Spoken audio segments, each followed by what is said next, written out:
halkan waxaa loogu magac daray National Park waxaanay ku taalla waqooyiga Sicily waana goob dabiici ah meel barwaaqo ah sidoo kalena waa meel ay beeralaydu habeenkii cabsi ku waabariistaan qaar badan oo kamid ah dadka deegaanka lama hadli karaan sababtuna waxay tahay cabsi ay ka qabaan maafiyada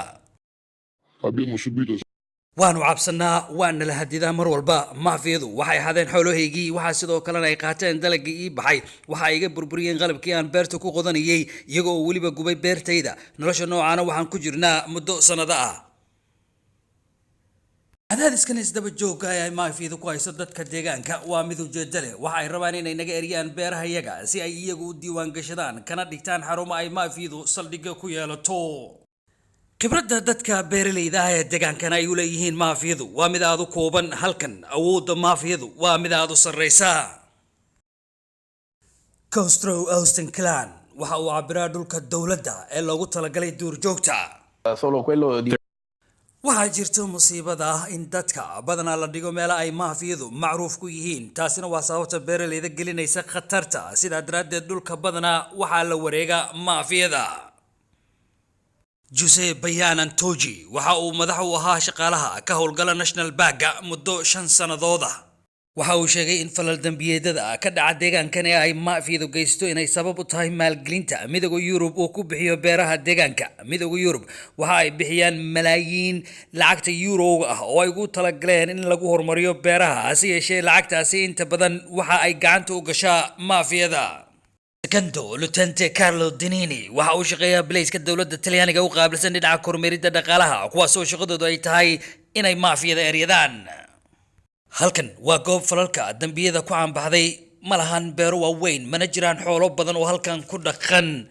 maalgelinta midowga Yurub ee lagu talagalay beeraha halkan ayaa lagu bixiyaa dhulkan waxa uu qayb ka yahay ilaa 120 hektar oo laga qaaday qabaa'ilka Castro Austin Clans xilli ay jirtay baaritaano ka dhan ah maafiyada waxa la xiray ilaa 15 qof oo la xiriirinayo maafiyada sida ay sheegeen dambi baarista dadka la xiray ayaa si sharci darro ah u helay 3 milyan oo euro oo qayb ka ah lacagta midowga Yurub ugu talagalay beeraha deegaanka Sicily Capitano Giuseppe Licari waxa uu yiri dadkan waxa hore loo siiyay dhul waxaana ay ku qaateen kumanaan kun oo euro ah oo ku aadan dhinaca wax soo saarka laakiin waxa ay noqdeen buu yiri kuwa maafiyada u adeegay iyaga oo beerihiina ka dhigtay kayd ay muqaadaraadka ku qarsadaan Fabio Venezia waa maayirka Torrena waxaanu sheegay inuu ka dalbaday Blaze-ka inay soo xirxiraan cid walba oo beer la siiyay xiriirna la leh maafiyada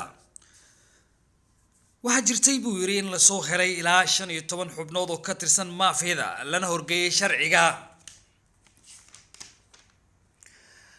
Jose Bian Anoji ayaa isna waxa waqti badan ku bixiyay inuu ardayda dhigata jaamacadaha kala hadlo mushkiladda ay maafiyadu abuurtay maayarka ayaa sidoo kale waxa uu sheegay in isaga iyo Jose Biananjoni ay ku ballameen sidii looga dhadhacsiin lahaa da'yarta haatan dhigata jaamacadaha inaanay ku dhaxmilmin maafiyada taas oo ay uu sheegay inay tahay mushkilad hor leh oo haddii aan laga gaarin dadka da'da yar haatan laga yaabo in maafiyadu ay ka faa'iideysan karto isla marhaantaana u adeegsan karto inay qayb ka noqdaan mashaariicda dhaca iyo dilka iyo waliba bobka ku dhisan ee ay maafiyadu ka fuliso gobolka Sicily Jose Biananjoni oo isagu tagay inta badan jaamacadaha deegaankaasi ayaa u sheegay ardayda inay habboon tahay inay ka feejignaadaan inay xiriir la sameystaan maafiyada isla marhaantaana ay habboon tahay inay wada shaqayn la yeeshaan ciidamada Blaze-ka si ay u suurto gasho inay u soo gudbiyaan amaba u sheegaan Blaze-ka oo ay ku wargeliyaan haddii ay jirto cid maafiyada la shaqeyso oo ay arkeen amaba ay ku tuhmayaan hadalkaasi waxa uu inta badan ka jeedinayay jaamacadaha ay dadka ardayda da'da yari dhigtaan ee gobolka